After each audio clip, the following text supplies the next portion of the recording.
Salut et bienvenue sur cette nouvelle chaîne. C'est ma première vidéo dans ce style, alors soyez sympa avec moi. J'attends avec impatience vos conseils et astuces pour peaufiner ce contenu et m'aider à m'améliorer. En parlant d'amélioration, la question du jour est la suivante. Pensez-vous qu'un jour nous pourrons explorer d'autres exoplanètes? Et comment envisagez-vous cela? Partagez vos réflexions dans les commentaires, ça pourrait bien déclencher des discussions passionnantes. Maintenant, rentrons dans le vif du sujet. Une nouvelle méthode pour détecter une planète habitable. Une équipe internationale de chercheurs pourrait bien avoir déniché une méthode révolutionnaire pour déterminer si une planète est non seulement habitable, mais abrite potentiellement la vie elle-même. Avec près de 5500 exoplanètes découvertes à ce jour et de nouvelles qui ne cessent de se dévoiler, l'excitation est à son comble.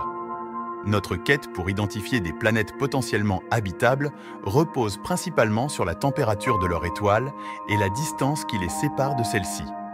On vise cette zone idéale, ce qu'on appelle la zone habitable, déterminée par la température de l'étoile.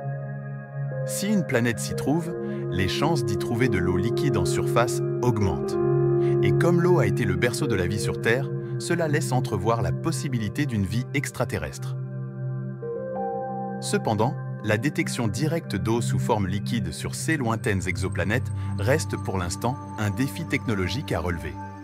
On se rend compte que notre technologie actuelle est peut-être un peu limitée. Et surtout, nous n'avons pas encore de méthode claire pour atteindre cet objectif. Actuellement, le meilleur que nous puissions faire est de détecter des indices de vapeur d'eau dans l'atmosphère de ces exoplanètes lointaines. Cependant, cela ne nous donne pas une image complète de la situation. L'approche novatrice de ce groupe de chercheurs repose sur une observation intéressante. Pour simplifier, ils partent du constat que eux qui distinguent la Terre de Mars ou de Vénus, c'est sa faible teneur en CO2. Même si ces trois planètes se situent dans la zone habitable du Soleil, ce qui les rend théoriquement habitables, les conditions sur Vénus et Mars ne sont évidemment pas propices à la vie. La faible teneur en dioxyde de carbone dans l'atmosphère terrestre est attribuée au cycle de l'eau. Ce cycle, où l'eau s'évapore et retombe sur Terre, a pour effet de réduire la quantité de dioxyde de carbone dans notre atmosphère. L'idée ingénieuse des chercheurs consiste à repérer un système où plusieurs planètes rocheuses orbitent autour d'une seule étoile. En analysant leurs atmosphères, ils cherchent à détecter une exoplanète avec une faible teneur en CO2. La bonne nouvelle, c'est que cette molécule est relativement facile à repérer en infrarouge. Si une faible teneur en CO2 est détectée, cela pourrait signifier la présence d'océans d'eau liquide. Et encore mieux, si des traces d'ozone sont repérées, il se pourrait même qu'il y ait une vie développée là-bas. Pas simplement des formes bactériennes, mais un écosystème complet. C'est parce que lorsque des plantes et des micro-organismes consomment du CO2 et émettent du dioxygène à la lumière, ce dioxygène se transforme ensuite en ozone. Ainsi, la détection d'ozone pourrait être un indicateur crucial de l'habitabilité de cette planète. Puisque ce système héberge une planète tellurique unique, je suis enclin à croire qu'il pourrait y avoir de la vie sur une exoplanète proche de la Terre. Peut-être pas nécessairement une civilisation, mais au moins des micro-organismes. Maintenant, parlons d'exoplanètes situées à 880 années-lumière de la Terre. Hubble les observe depuis plusieurs années, en particulier l'exoplanète WASP 121b.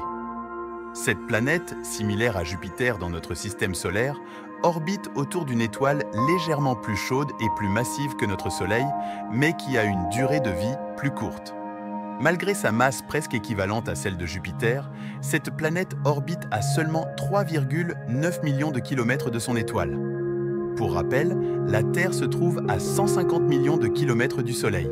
Étant donné sa proximité avec son étoile, WASP 121b fait une révolution complète en seulement 30 heures, contrairement aux 365 jours terrestres. En observant attentivement les données collectées par Hubble entre 2016 et 2019, une équipe internationale d'astronomes a découvert des aspects fascinants de cette exoplanète. Ils ont constaté que la planète possède une atmosphère dynamique, sujette à des changements constants.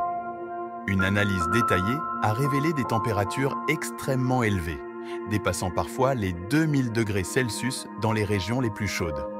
Cependant, cela ne concerne qu'une partie de la planète.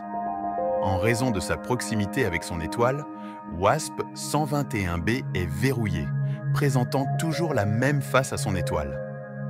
L'autre face est constamment exposée au froid glacial de l'espace. Avec des nuages se déplaçant à des vitesses vertigineuses, un système météorologique unique se forme en raison de ces variations extrêmes de température. Du côté jour, des métaux lourds tels que le fer montent en altitude. Lorsque les nuages passent sur la partie froide de la planète, ils retombent sous forme de pluie. En résumé, il pleut potentiellement du fer sur cette planète.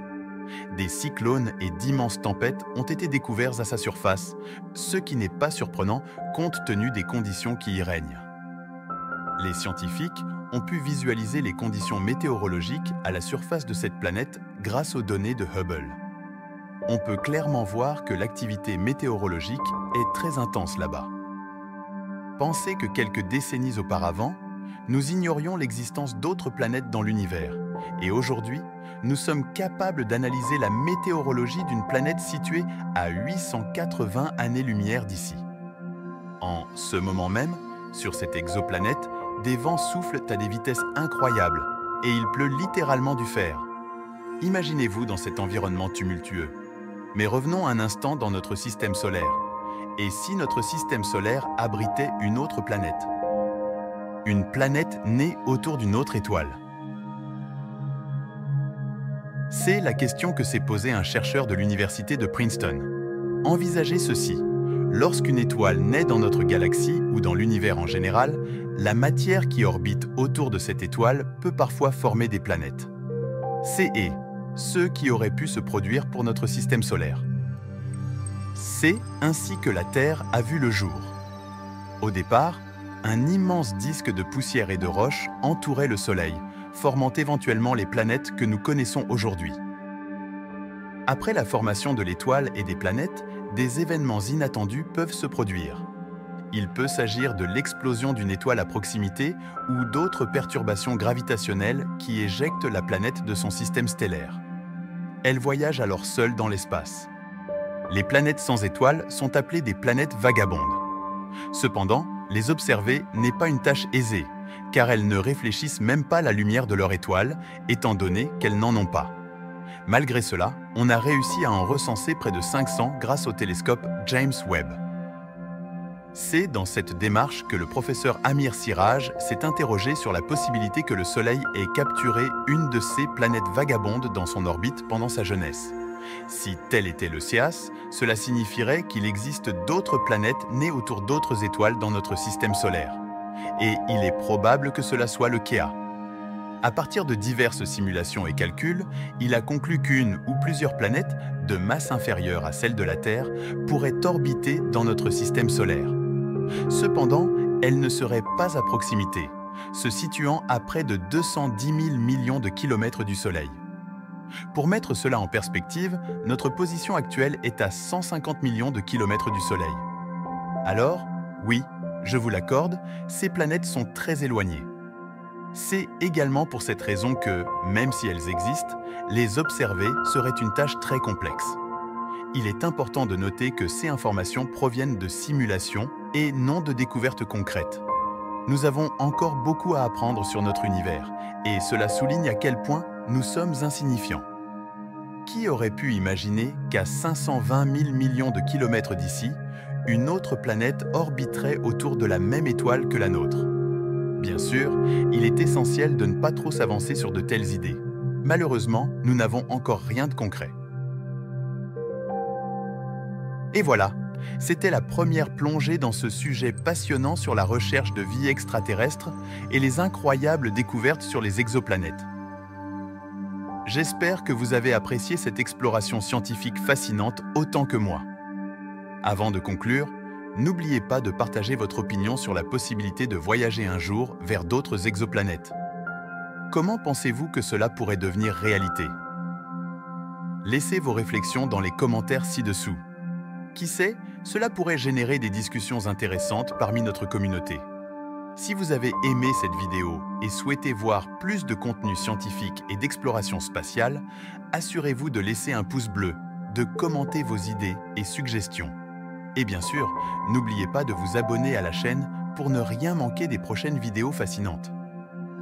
Activez également la cloche de notification pour être instantanément informé dès qu'une nouvelle vidéo passionnante est publiée. Votre soutien est essentiel pour faire progresser cette chaîne et continuer à explorer ensemble les merveilles de l'univers. Merci infiniment d'avoir pris le temps de visionner cette vidéo. Restez connectés pour encore plus de découvertes scientifiques captivantes. À bientôt et merci encore pour votre passion et votre curiosité scientifique.